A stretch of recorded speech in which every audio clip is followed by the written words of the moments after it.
इस लॉन्चर की मदद से सीधे ऊपर या फिर विमान की तरह आगे बढ़ते हुए टेक ऑफ। टेकओवर के ड्रोन कहीं से भी उड़ान भर सकते हैं। ये मानव रहित विमान निगरानी के साथ साथ भूमध्य सागर में प्रदूषण को ट्रैक और यूक्रेन में टैंकों की हलचल भी दर्ज करते हैं। लेकिन इसकी शुरुआत इससे कहीं अलग थी। हम पागलपन की हद तक जुनूनी थे। 2008 तक हम सॉफ्टवेयर कंपनी थे। बैंक, टेलीकॉम और इंश्योरेंस कंपनियां हमारी ग्राहक थीं। रिकार्डो मेंडेज और उनके यूनिवर्सिटी के दोस्त पहले भी आर्टिफिशियल इंटेलिजेंस पर काम कर रहे थे। वे हर चीज को आपस में जोड़ना चाहते थे। आखिरकार हार्डवेयर की उड़ान सामने आने लगी। आज टेकओवर ड्रोन बाजार में एक मजबूत खिलाड़ी है।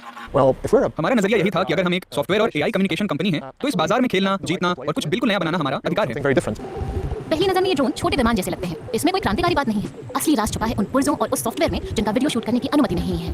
टेकओवर एआई वाले वर्चुअल पायलट को भी साथ में उड़ान भरने देता है। ड्रोन बिना जीपीएस के अपनी मंजिल तक जाकर वहां से लौट भी सकते हैं। उदाहरण के लिए आप कैमरों, रडारों और कई रेडियो सिग्नलों से समझ सकते हैं कि आप कहां हैं, वो भी तब जब आपके पास जीपीएस या कोई कम्युनिकेशन ना हो। एआई ड्रोन के जुटाई डेटा का विश्लेषण भी करता है। इससे इंसान को फैसले लेने में आसानी होती है। 100 से ज्यादा कर्मचारियों ने सिर्फ एआई के विकास पर काम किया है। आज पुर्तगाल के ड्रोन दुनिया भर के मिशनों के लिए उड़ान भर रहे हैं। बीते कुछ साल से वह रूसी सेना की लोकेशन पर नजर रखकर यूक्रेन की मदद भी कर रहे हैं। सुरक्षा को लेकर यूरोप और दुनिया की बदलती मानसिकता का फायदा टेकओवर को मिल रहा है। युद्ध का मैदान बदल चुका है। अब ऑटोनॉमस और मानव रहित क्षमताएं सैन्य अभियानों का केंद्र बन चुकी हैं। दशकों तक पुर्तगाल को यूरोप के सस्ते कारखाने के तौर पर देखा जाता था, लेकिन बेहतर शिक्षा की नींव के साथ हाईटेक कंपनियां इस छवि को बदल रही हैं। हाल के दशकों में पुर्तगाल की यूनिवर्सिटियां ज्यादा से ज्यादा उच्च प्रशिक्षित इंजीनियर तैयार कर रही हैं। लेकिन सिर्फ यही एकमात्र वजह नहीं है। पुर्तगाल रंगीन और जिंदा दिल है। ये पर्यटकों और विदेशी निवेशकों को आकर्षित कर रहा है। देश की इकोनॉमी बढ़ रही है। अब हमारे पास उच्च योग्यता वाले उद्यमियों की नई पीढ़ी है, जो संस्थापक के तौर पर सिर्फ नए प्रोजेक्ट ही नहीं बना रहे हैं, बल्कि अर्थव्यवस्था में नए किस्म का प्रबंधन कौशल भी ला रहे हैं।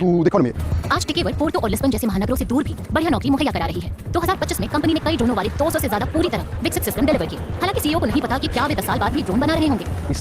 हमने हवा से शुरुआत की क्योंकि हमें लगता है कि वहीं हम सबसे बड़ा असर डाल सकते थे। लेकिन इन तकनीकों को जमीन, पानी के भीतर या अंतरिक्ष में ले जाने की भी अपार संभावनाएं हैं। हम वहां भी एक्टिव हैं। ये तो प्रवाह जैसा है। हार्डवेयर और एआई को जबरदस्त तरीके से साथ लाने के मामले में टेकओवर अभी पुर्तगाल की सबसे दिलचस्प कंपनी है।